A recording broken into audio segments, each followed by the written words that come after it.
I fear not the dark itself, but what may lurk within it. Welcome to Lurk, bringing you creepy, strange, and bone-chilling stories, with your host, Jamie Jackson.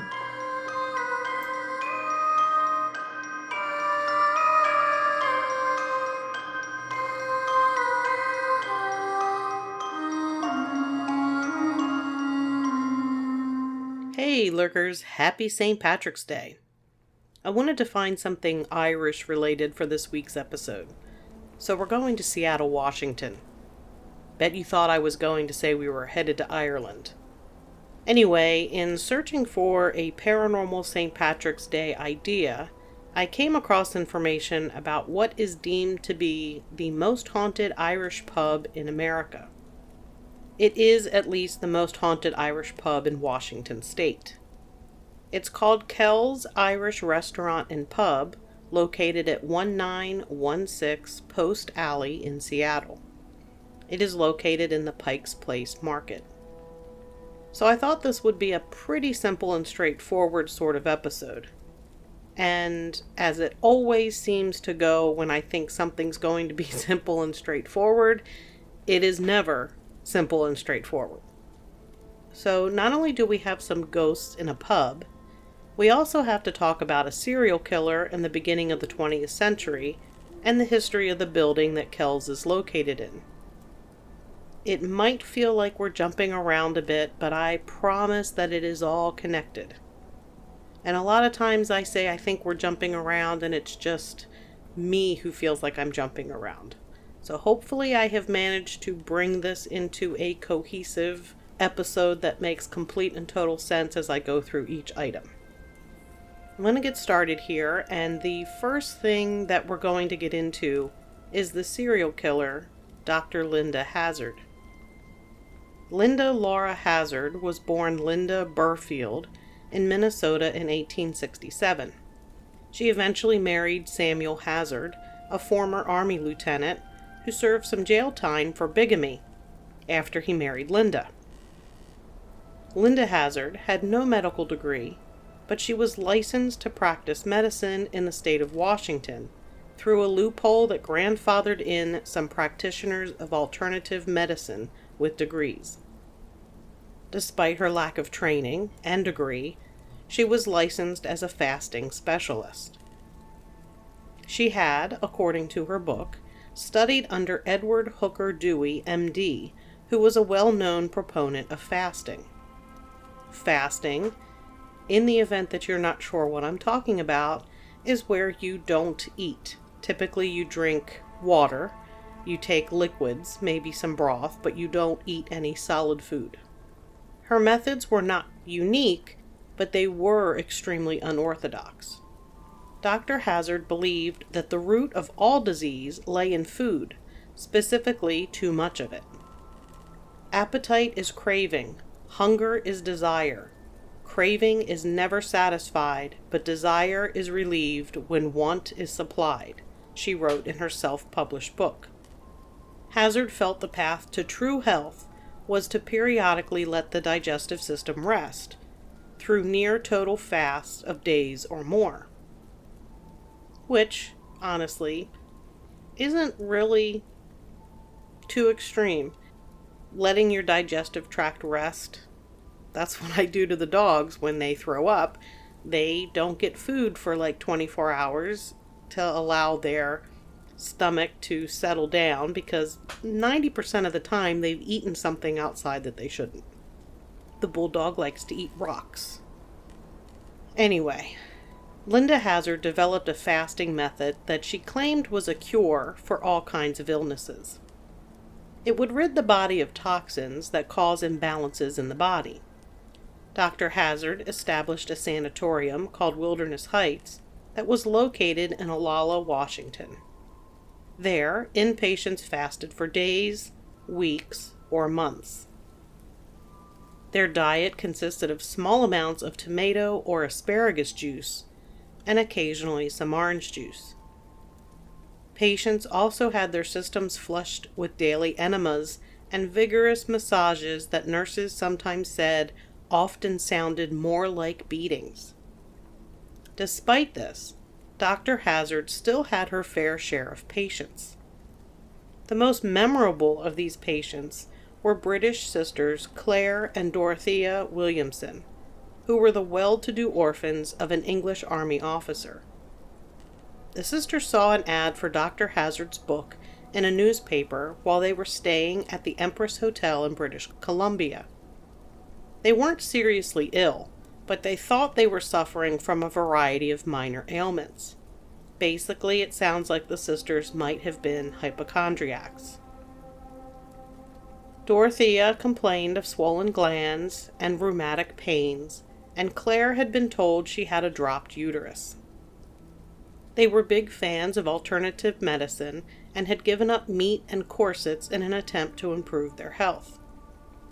Getting rid of corsets was a definite improvement. Those things did not allow you to take in a deep breath, which is part of the reason why women fainted so much.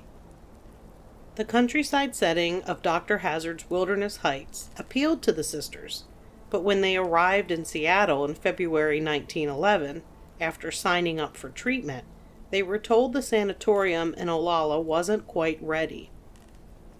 So Dr. Hazard set the ladies up in an apartment where she began feeding them broth made from canned tomatoes. They were given 1 cup of the broth twice a day and no more. They also received hours-long enemas in the bathtub that was eventually covered with canvas supports when the sisters started to faint during their treatment. 2 months later, Hazard transferred them to the retreat in Olalla, and the sisters weighed only 70 pounds. Dorothea and Claire's family were not aware of what was going on with them. The family disapproved of the constant crazy health journeys the sisters went on, so Claire and Dorothea didn't tell anyone where they were going or what they were doing.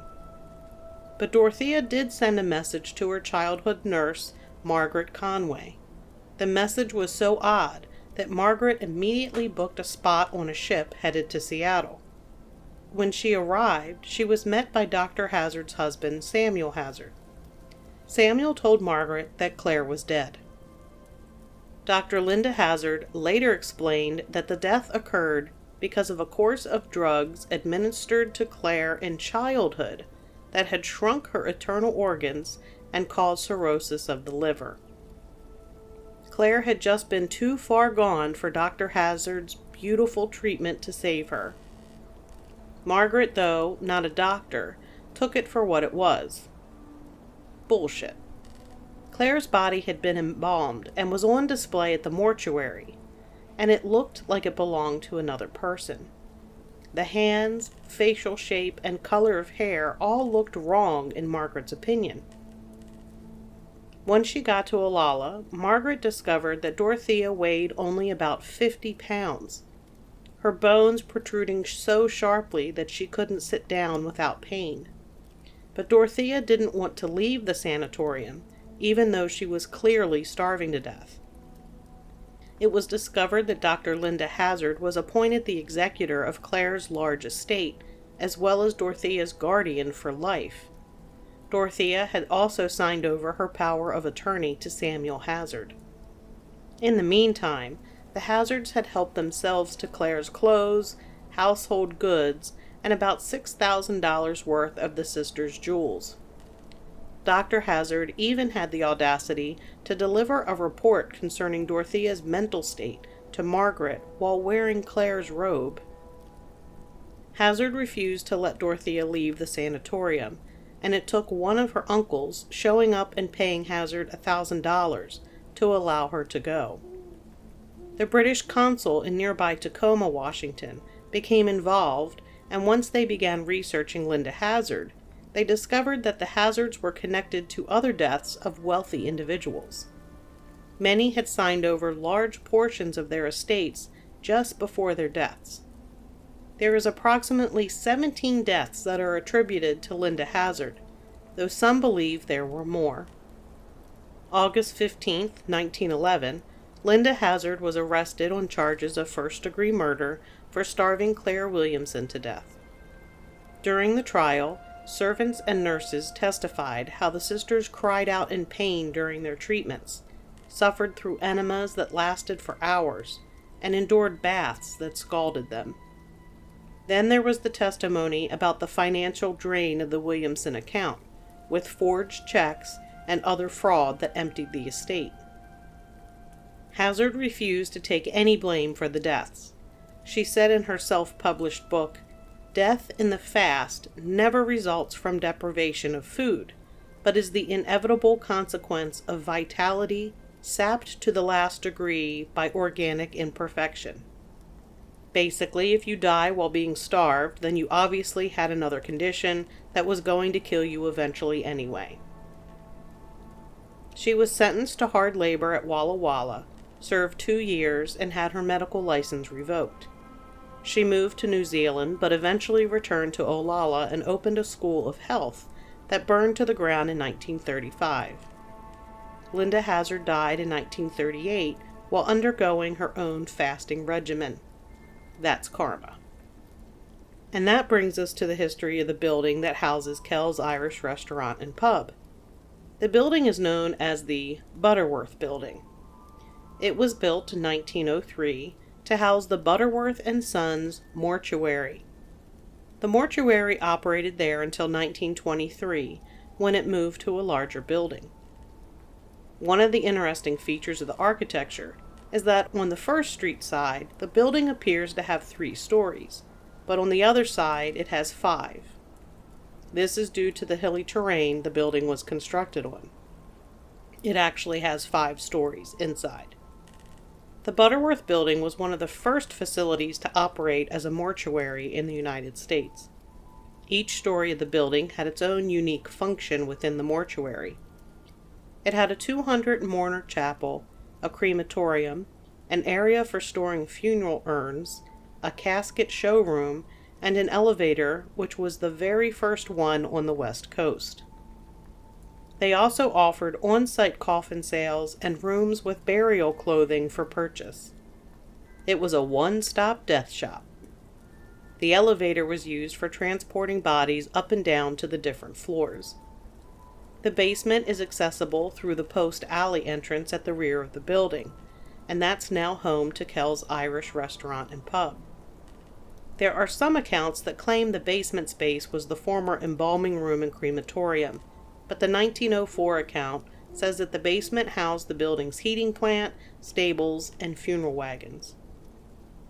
Many bodies passed through the Butterworth Building because of a diphtheria epidemic, the Spanish flu epidemic in 1918, and the many deaths of the local miners, both from accident and violence. It was the policy of the mortuary to allow family to stay with the deceased between the time the body was placed in the coffin until their burial. There was a private room offered for this at no charge. The floor above, where the Kells Irish Pub is located, was once used for storing dead bodies, but is now used as a private banquet hall for the pub. It's also said that some of Linda Hazard's victims passed through the mortuary. I told you it was connected. In fact, remember me telling you just a minute or so ago that the childhood nurse of Claire Williamson saw Claire's body and thought it didn't look quite like her? That's because Butterworth allegedly used another body instead of Claire's so that people didn't see her skeleton-like appearance. Which explained why she didn't look like Claire. It wasn't her. There were also rumors of empty coffins being buried. There was talk about miners being killed for the value of their bodies. I'm assuming the bodies were sold to medical students for use as medical cadavers. But that's just a rumor. I do believe the body of Claire was switched. The building itself is listed on the National Register of Historic Places. So that all went on in the building that is home to Kells Irish Restaurant and Pub. From this point on, I'll just refer to it simply as Kells. Kells was founded in 1983 by the McAleese family. As I mentioned, Kells is considered one of the most haunted pubs west of the Mississippi, and is certainly one of the most haunted locations in Seattle. It's not hard to believe there would be lost souls still roaming the place, with so many bodies in and out of there, the grieving families, the possible shady empty coffin, selling of bodies and switching of bodies, it would be more surprising if it weren't haunted. There have been numerous reports of strange, unexplainable noises coming from the walls, and many people have felt a sense of uneasiness come over them, especially when in the building later at night. Many different spiritualists have been brought into the building in an attempt to initiate communication with the spirits who still remain there. Among those spiritualists was a Catholic priest and a voodoo priestess. One of the most frequent ghostly visitors at the pub is the ghost of a young girl. She's commonly described as being dressed in a scarlet velvet dress and has red hair that curls in ringlets that cascade over her shoulders. She's said to be somewhat of a prankster and is drawn towards children that come into Kells with their parents. This little ghost enjoys playing pranks on the adults in the pub, but really enjoys playing with the children. She's able to manipulate objects and has been known to make toys move and dance for the children that come in. Her appearance has startled and sometimes terrified some patrons who have fled the pub in fear, though the employees are certain she is playful and friendly and completely harmless. It's believed that she's one of the many children who died during the 1918 Spanish flu pandemic. When Patrick McAleese, the owner, was asked about how many reported sightings there were of the little girl, he said, "The little girl in the red dress? Countless. It's like she must work here." She's considered sweet and playful and a bit shy, and she's always wearing that red dress. A former employee named Josiah had an encounter with the little girl in 2010 or 2011. He said, "It was just another busy weekend at Kells. I was at my post upstairs and it was getting time for us to rotate. I hear footsteps on the stairwell that's right by my right side, and I'm like, what the heck? And it's like little feet running up the stairs. I turn the corner and I can only see the feet going up the stairs, little kids' feet. It was definitely a little girl. I could just see the bottom of her dress. It was red and she had white stockings on and like black shoes. So I get on the earpiece and I'm like, hey, somebody have kids here? There's a kid up in this back stairwell. Somebody got their kid here?" One of the other employees answered that there should be no kids in the building. Josiah continued, "So I go up the stairway, about 2 flights, and at the top it's a doorway, just one doorway. Nowhere else this girl could have run. It's pitch black in there and I kinda like froze. And then I walk into a little cold space where it was, holy cow, it was kind of freezing. And the hairs on my neck started standing up and I'm like, oh my God, this is the ghost. And I turned and I ran down those stairs so fast. That's just stuff I don't play with." Josiah said he was so scared he was pushing people aside and yelling on his way to the front door of the bar that opens onto Post Alley. The other bouncers came over asking who the kid was. He tells them what happened and the owner says, "You just saw the ghost of the red-haired girl." Another frequent otherworldly visitor to Kells is the spirit of an older gentleman named Charlie. Like the little red-haired girl, Charlie is known to be very friendly and sociable. He is most often seen wearing a derby hat. Inside Kells, around the corner of the bar, is a mirror, and when people look into the mirror, they see the reflection of a happy-looking, middle-aged man in the mirror wearing a derby hat in the top right corner of the mirror. The man is always smiling. When they turn around, there's no one behind them. This is Charlie. He also seems to enjoy the live music Kells offers. He appears often on nights there is music, and the musicians themselves often see his familiar shadow around the stage. On November 1st, 2005, Karen McAleese, the manager of the pub, said she saw something she can't explain walk through the kitchen. She said it was a tall, dark-complected man wearing a suit jacket. He had very thin hands. He walked to the end of the bar and then just faded. But not all the ghosts are harmless or friendly ones. The mother of the owner fell down a flight of steps and narrowly avoided serious injury. She claimed that she had actually been pushed, and she was alone at the time. There are also ghosts at Kells that never show their faces. There's a small whiskey bar in a back corner of the restaurant, and if you keep a close eye on it, you just might see the candles around the bar light up on their own. Bar glasses have been known to break, silverware levitates, and disembodied voices are heard. One tour guide spotted a pair of muddy, dirty hands pressed up in the windows of the First Avenue entrance to the building when it was closed. Interesting to note that near the building sits a 19th century settler's graveyard and a Duwamish Native American burial site. Other haunting things include mirrors shattering for no reason and the inexplicable voice of a woman echoing through the building.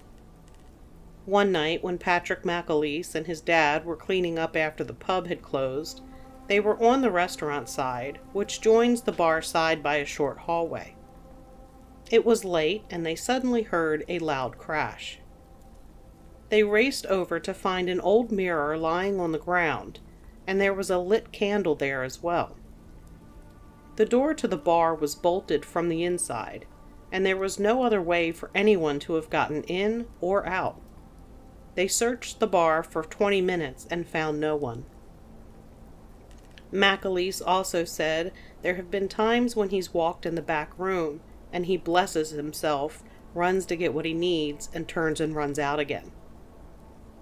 When the crews were doing renovations, they heard someone pacing the floor and glasses clattering as though someone was moving them around. The manager of Kells, Karen McAleese, says that the lingering scent of formaldehyde is still detected from time to time. According to a shaman who once visited the building, there are 19 fully formed ghosts there. There is no doubt that this is definitely a haunted pub. That's going to do it for this episode. Just a quick reminder, there won't be a new episode next week on the 24th. But we will be back the following week on the 31st with a brand new episode, most likely with a UFO topic. Remember, you can find Lurk wherever you listen to your favorite podcasts and on lurkpodcast.com, where you'll find episodes along with social media links. Also, make sure you mark your calendars. Lurk is set for 2 festivals this summer and fall. August 26th is the Jefferson County Bigfoot and Paranormal Expo in Reynoldsville, Pennsylvania from 9 a.m. to 6 p.m. Then on September 30th is the Whitehall, New York Sasquatch Festival. We have a 3rd event in June we're just waiting on confirmation on. That one will be in Sykesville, Maryland. So if you're in the area for one of those, stop by our booth and say hi. If you like what you hear, tell a friend, or if you have a few minutes, give us a 5-star review. If you're out celebrating St. Patrick's Day, please celebrate responsibly and make sure you have a designated driver. I don't want to lose any lurkers. And until next time, keep lurking.